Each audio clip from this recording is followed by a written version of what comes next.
Hello. Hello, I was just emailing you to say, hey, we're all good to go. Okay, all right. awesome. Great, thank you so much. I'm sorry about that. No worries at all. It just happens, right? Absolutely, absolutely. Yeah. So, Julie, this may not last an hour at all. I just want to get your expertise because you know so much and you've written so much. And so this, I will touch on the various questions. You can be as wild as you want. Actually, just be just to break up, to try to do different things. So basically, the idea. I'm trying to write a book to say, are we at a time to rethink schools? And so the idea is that schools have been serving people along the way for a long time. A lot of people have been calling it to go, to change, and all those kind of things. So I've been analyzing this, so schools in many ways are like created many pathways, different borders. So we are like one entity for all these children. And then everybody involved, like you, like policymakers, people are just working on make that border better. We got to improve our curriculum, improve our assessment, improve our classroom. We've been doing all this. And, then we have kids, who have to be in school for 12 years, 13 years, and 20 years. So whatever. So are there any ways to rethink about that? And so that's really the main purpose of the interview. And since you've done so much and so well in education, especially in about curriculum, so I'm really going to ask you to think about these issues. And we're not going to go through all of this, but let's just chat with the first question. Do you think all the students need to complete K-12 before they can work? What do you think, just from a broader view? Right. So my initial reaction to that was of course around equity, issues of equity. And so, we know that there are kids around the world. So I'm just wondering, who's the target audience? The target audience, we're talking about Western fully industrialized countries, because we know there's kids around the world who do work, who don't go to school, especially girls. So that was the first thing that came to my mind with that. Was a little bit like, ooh, do we want kids to work? So just to be honest, that was sort of my thought. And so I would, more want to hear from you. What are you thinking behind that question? Well, I'm thinking about a lot of kids right now. They get on YouTube. They play games. A lot of them, in many ways, are working. A lot of kids, youth today do work, and some kids, of course, they even in the U.S. they look, they work at the gas station, they work at smaller stores. I was just thinking about, when we created that law, whatever law that was, has the time changed?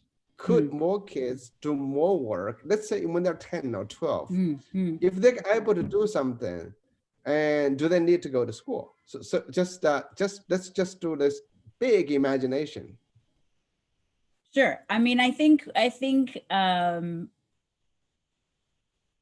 if we're saying work means some economic gain for something that you do, yes. And so I think there is a tremendous value in young people working. And I would say, I don't know what the age is. The laws are probably mostly after 12 years old. And so you want to play with 10 years old. But I do think for me personally, I worked a little bit while I was in high school. And I think there's tremendous value in students earning money, and putting their free time to use. At the same time, I don't worry that kids have a lot of free time. I think Uh-huh. that a lot of kids are overscheduled. And I actually would prefer to see a push for more genuine free time, more genuine sort of boredom, that we used to have when we were kids, before smartphones, before the internet was so ubiquitous.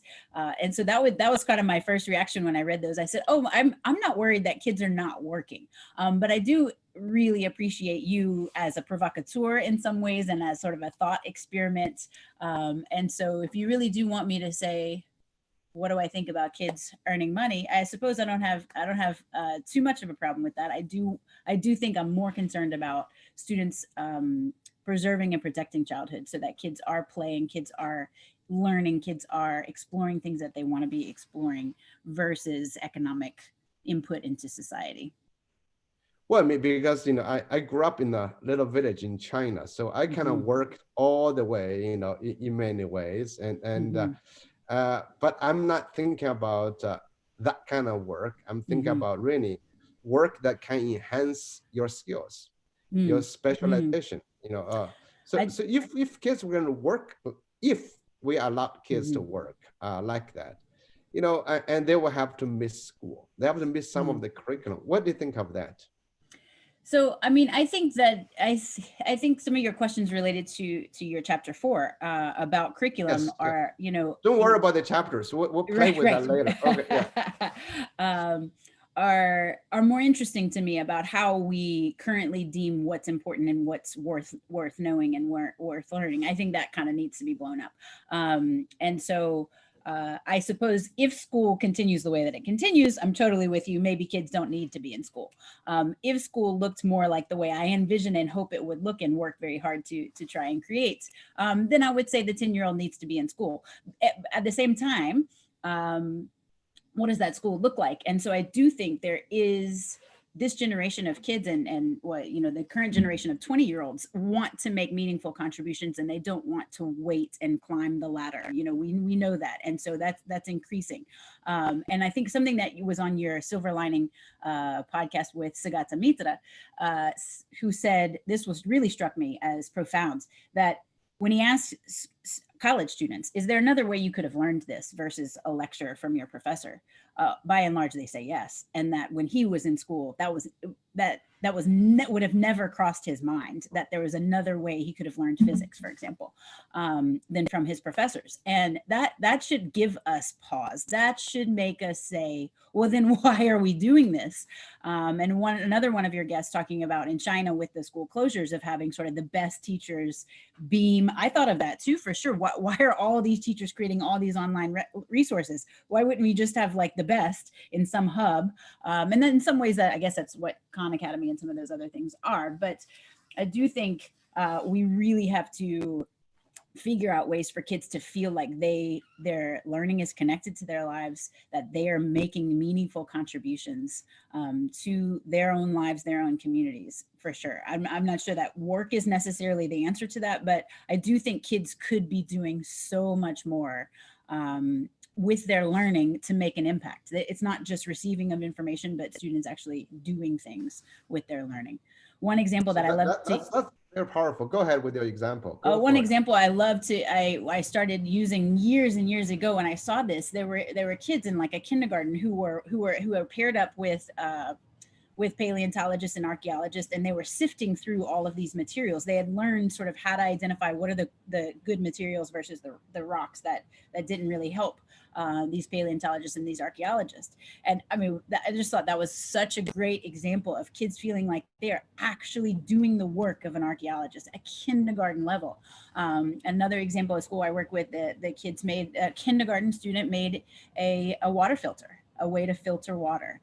And so I think things like that should be not these one-time stories that we hear about, but that should be a much more common practice. So with regard to that, let me actually go back to the question to say, you're such an expert understanding curriculum. You know this, deep understanding. So can you stand in a range, let's say 3,000 above, to say, look at the curriculum, not alternative schools, massive school systems, to say, do all children need to be exposed to all the curriculum? I would say as it stands right now, absolutely not. I think there's a lot that needs to be reconfigured. And so what my passion is helping teachers, because I think teachers, in addition to students, you talk a lot about student ownership, student self-determination. I think teachers also need to have ownership and authorship of what they're teaching.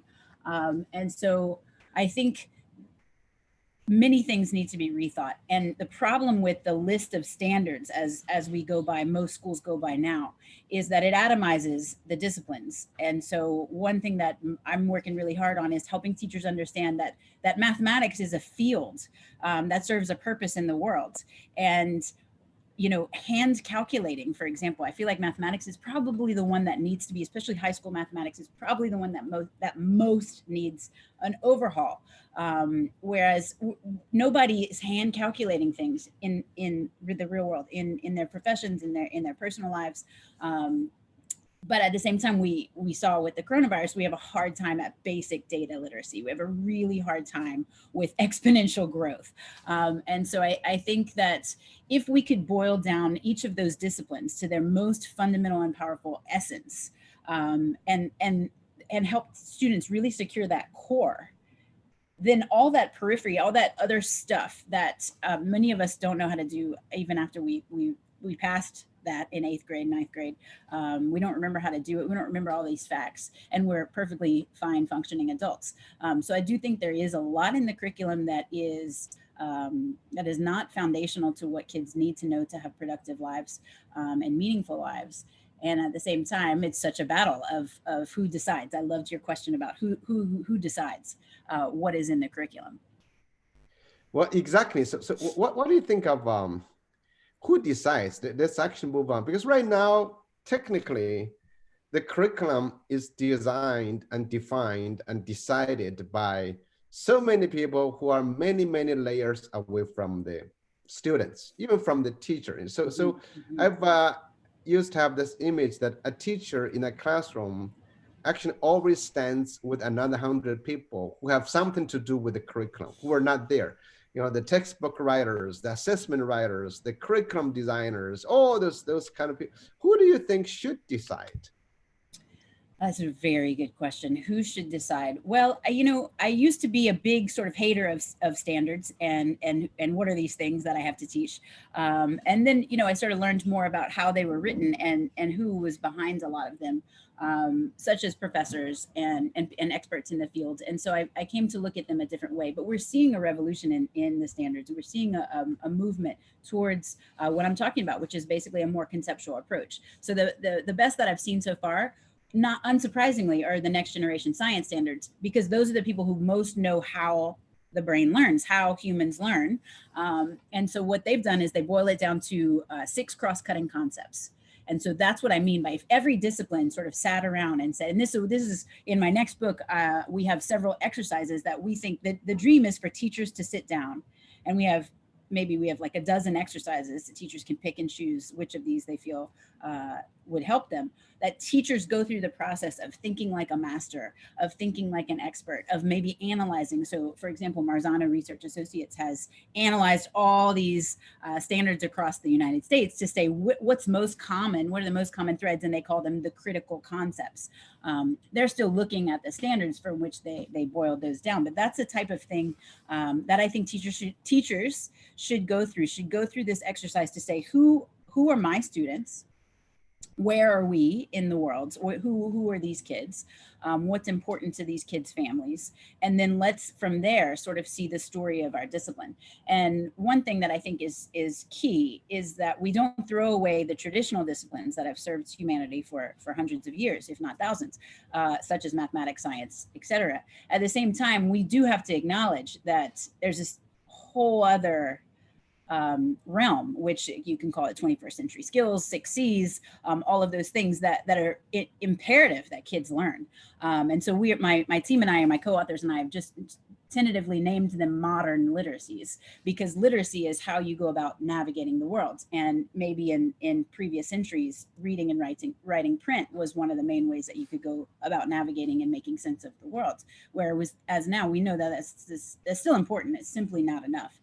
That kids do need. And one thing that you said, and I heard you say recently, I love is education for humanities. So I think in the modern literacy, ethics and ethical reasoning has to be in there with the rise of AI. And so I think those are things that hopefully will come more to the forefront from the people who decide. I'm certainly not a person who decides what's in the Well, you curriculum. are actually, in many ways, Julie, you are deciding the curriculum because you are helping reinterpreting it for teachers, right? So that's what you've been doing. So if you follow that, what's the role of the learner, of the students?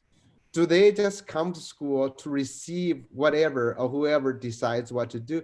How do you play with that? You know, like we have so many, you know, one big question, if you analyze all the dropouts, you analyze those who failure, basically they are the ones who do not fit the existing curriculum very well initially.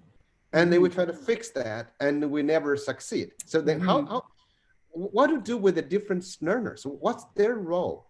So my current way of thinking about it and explaining it is the learners come to the school with some all learners enter every environment with some prior knowledge or at least preconceptions about whatever it is that we're about to learn. And so what I think is that kids, and we have to acknowledge that, we have to tap into that. And so kids come into the learning space with some understanding about the world and how it works.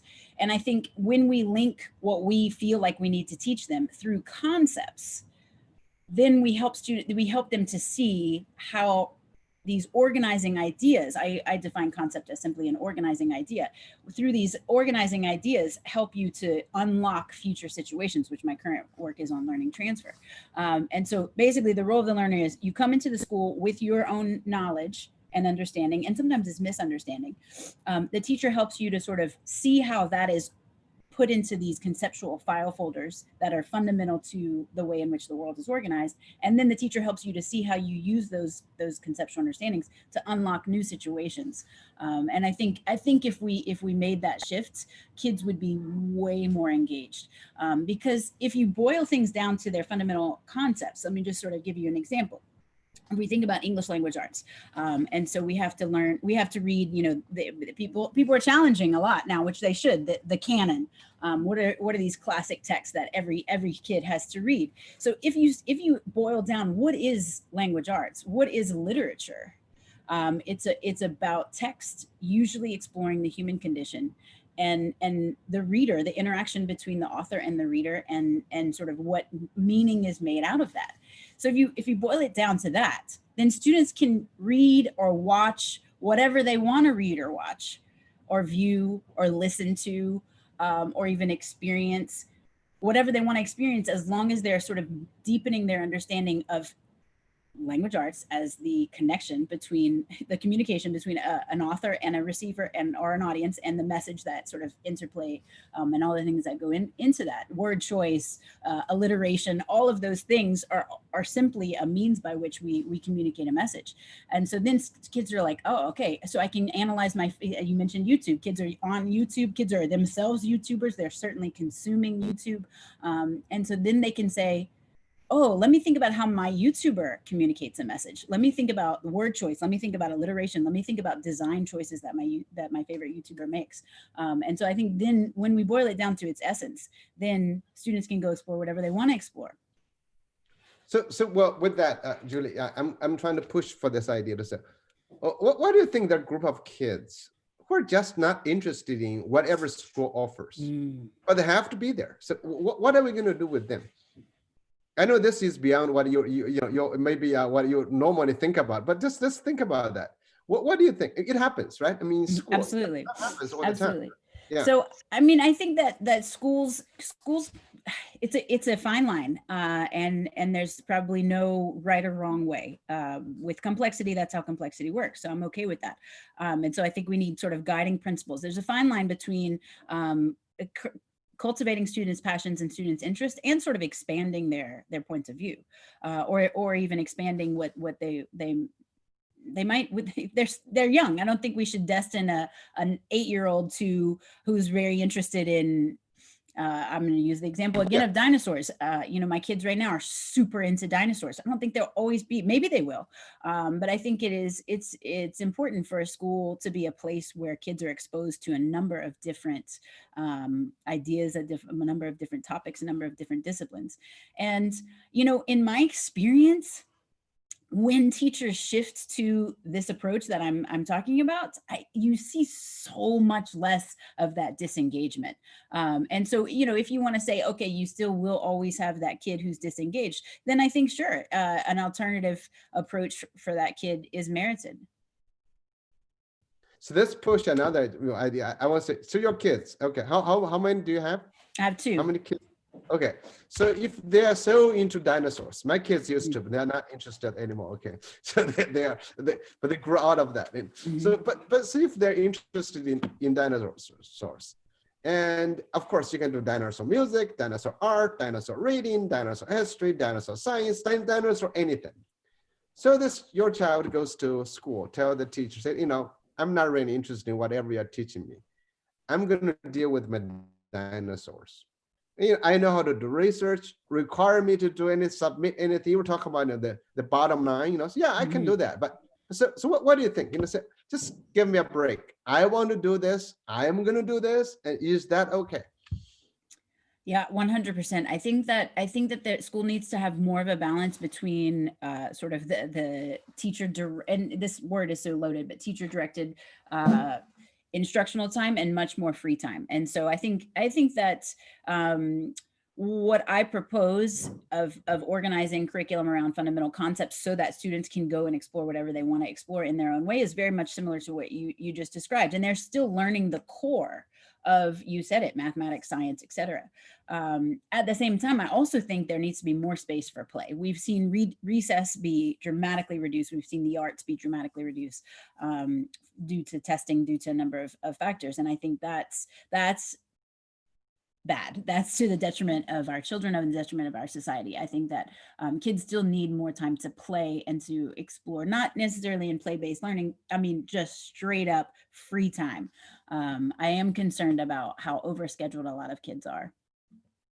Do you think our kids are already overscheduled right now?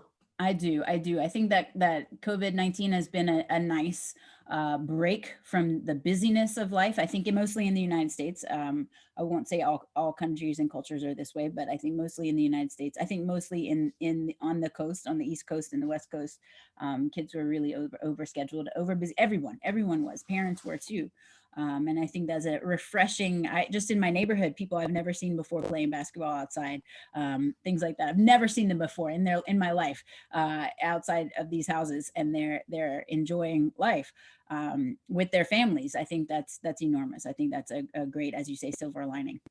So well, this is great. So what I'm going to I'm going to push you to the next few chapters. Actually, so some of this thinking you're so related to this, because next the few hours is going to be with the details.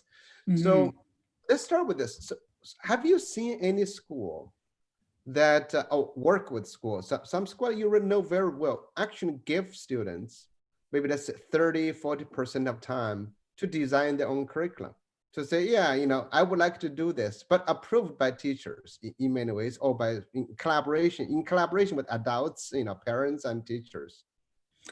No, I honestly have not seen anything that would be the level that I would want to see it. You see sort of beginnings of it, but I do like that you use the word personalizable versus personalized, because personalized has come to mean, students do math worksheets at their own, put on the computer at their own pace.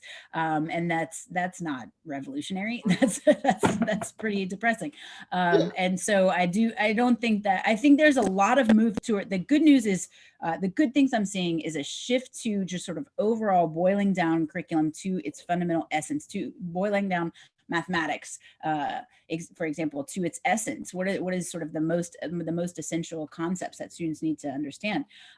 That's an area of progress I've seen. So is in some ways mastery based, in the idea that like students don't, it's moving away from seat hours or amount of work you turn in to, can you do this, can you do it, great, okay, let's move on. And also not penalizing kids because they didn't do their homework or busy work or things like that. I think that's great.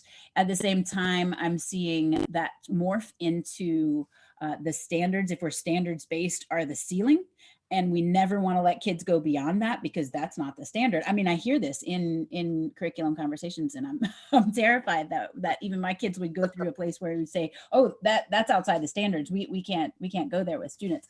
At the same time, what I'm seeing that's more student ownership is student-led conferencing. So it's not nearly to what you're talking about, but it is a looking back, a student sitting with their parents, with the teacher, to say, this past quarter, this is what I've done. Here's my best work. Here's where I think I improved. Here's where I think I can go next.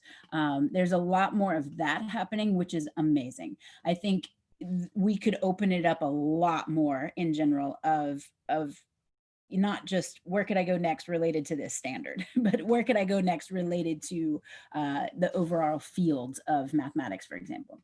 Well, you're a great leader in this. I mean, you're a teacher, so you've seen a lot of you work with a lot of teachers.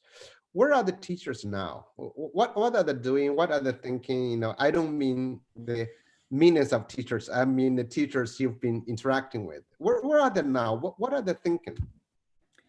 What are they thinking about the world No, about teaching, about their own stuff. The world is I think too big. You know, just think about teaching. Yeah, I think that they're thinking that they're overwhelmed. I think by and large, a lot of teachers feel like the demands of things that they need are outpace the amount of hours there are in a day.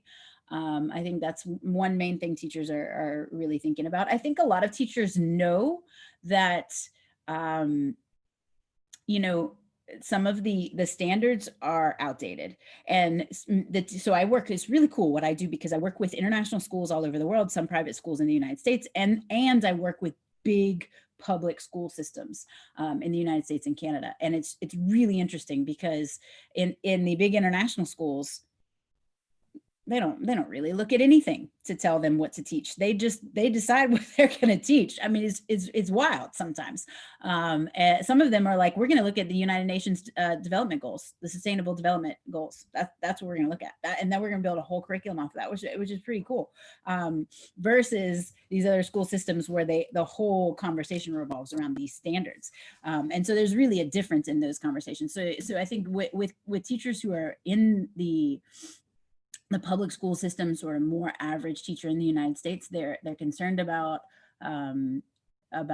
testing. They're concerned about students performing on these benchmarks.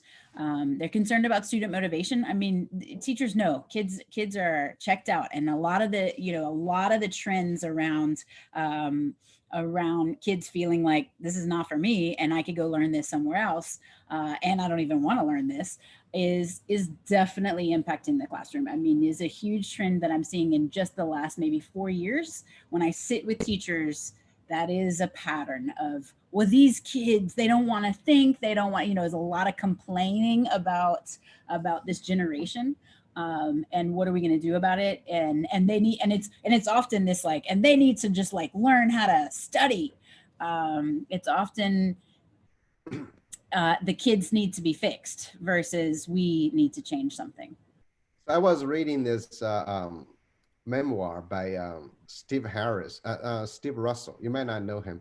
Steve Russell was he dropped out. He was born 1940s. Dropped out of high school, ninth grade, and then later on somehow got his way into college to become a judge, become a professor, all those kind of things. He was reflecting on this. He was talking about the real problem probably is that the teachers did not have the authority to deviate from the curriculum. And he himself did not really have the inclination to give himself up for someone else's priorities. So you get this you have kids to say, I'm just so stubborn, I'm not going to go with your way. And teachers, I can't really deviate. So you have this natural conflict. Do you see that happening in schools? Definitely. I think most for the most part, I don't see a lot of teachers really questioning what they need to teach. I see a lot of teachers saying, well, like clearly the kids need to know this. I would almost now, you just made me think of it. I'd almost feel better if I saw more teachers saying, do they really need to know how to factor polynomials? But the more I see like teachers really need, I mean, teachers saying kids really need to know 1861. They really need to know that. And I'm like, okay. And I'm social studies. That's my area. And and so I think more what I'm seeing is sort of frustration at the students rather than, oh gosh, I'm torn because I kind of agree that this curriculum is outdated. That's more what I see. Of course, there are teachers. So I hope that some of the teachers I work with aren't like, Julie, you're painting me in this terrible light. But I do see, of course, the teachers who are sort of most attracted to my work are those who are who do feel like there is something not quite right. But for the most part, I haven't seen that sort of awakening in the average teacher in the US and Canada.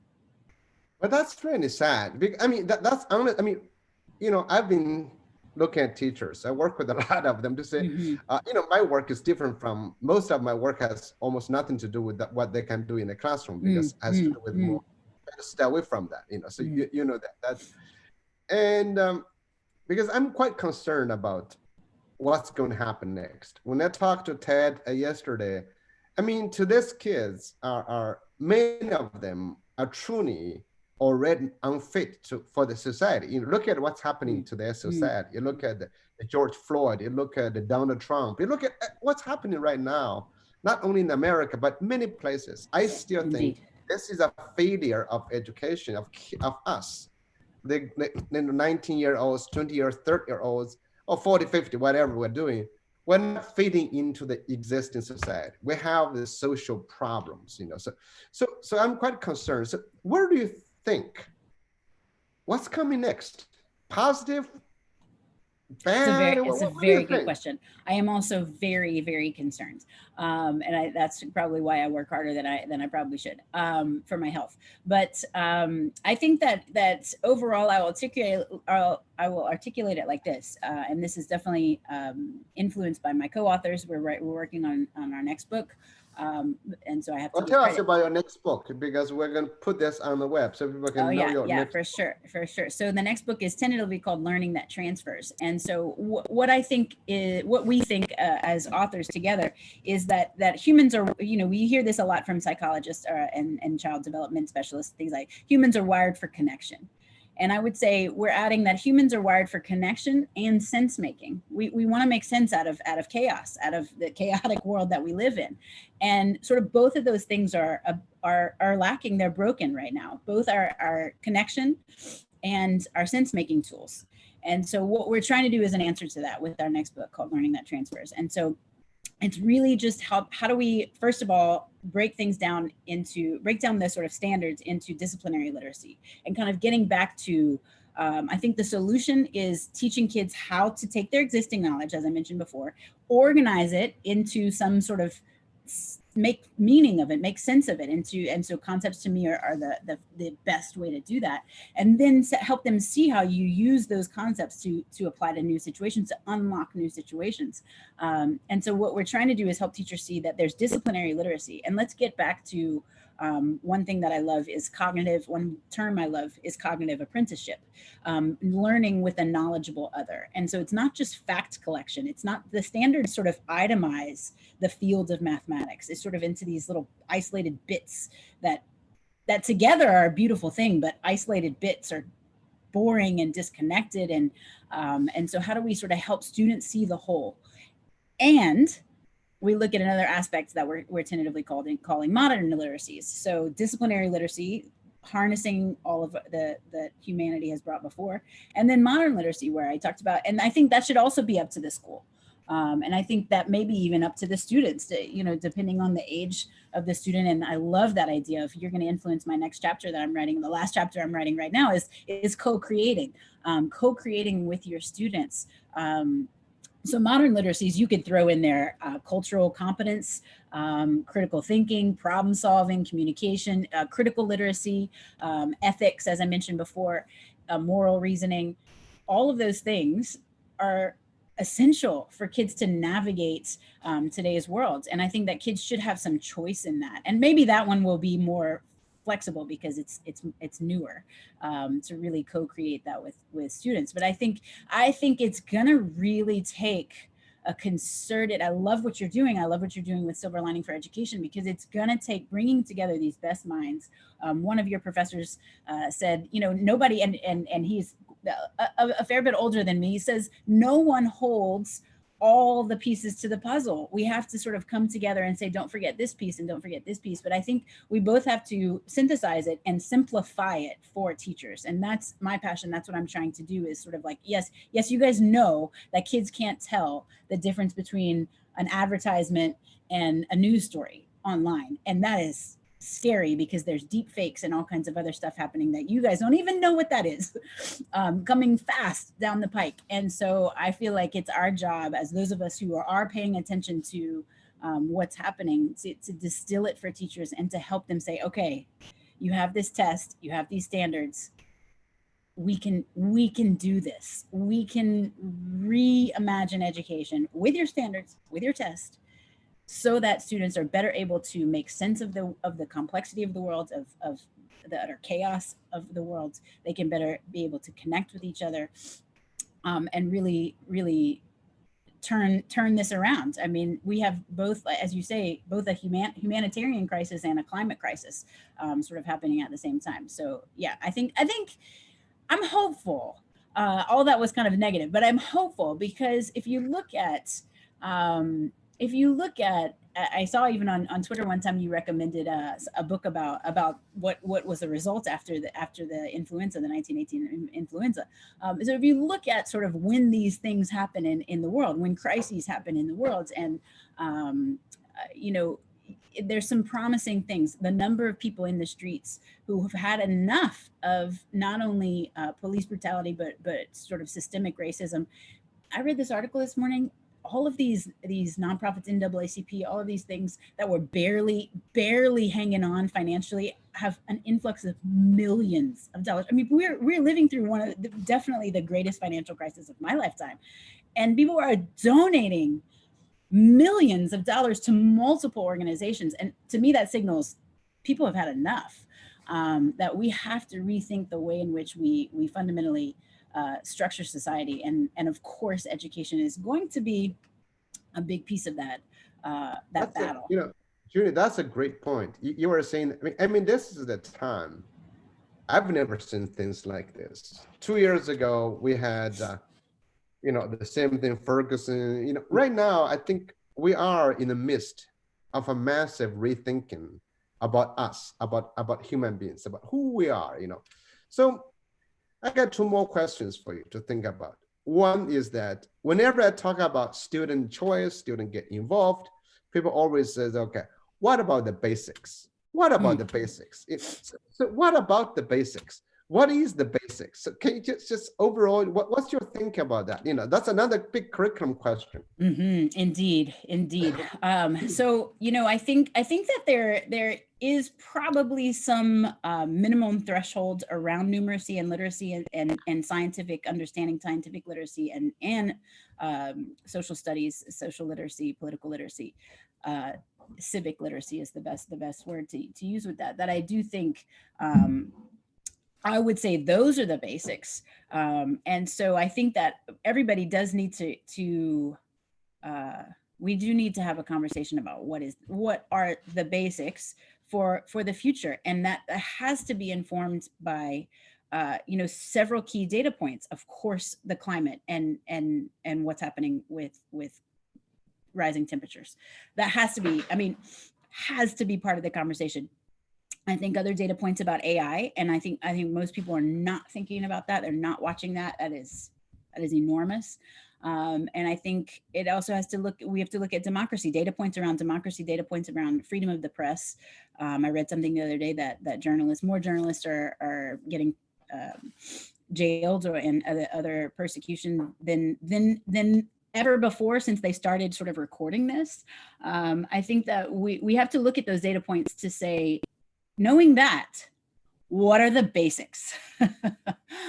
Not what your grandmother said were the basics, but knowing what kind of world our current kindergartners are going to enter. Let's have a conversation about what is that minimum threshold in order to be an informed citizen and of the world. I think that's we have to sort of rehash that conversation. And to me, again, for now, you know, you call me in a year, I might change my mind, but I feel really strongly about sort of the essence of the traditional disciplines, including the arts.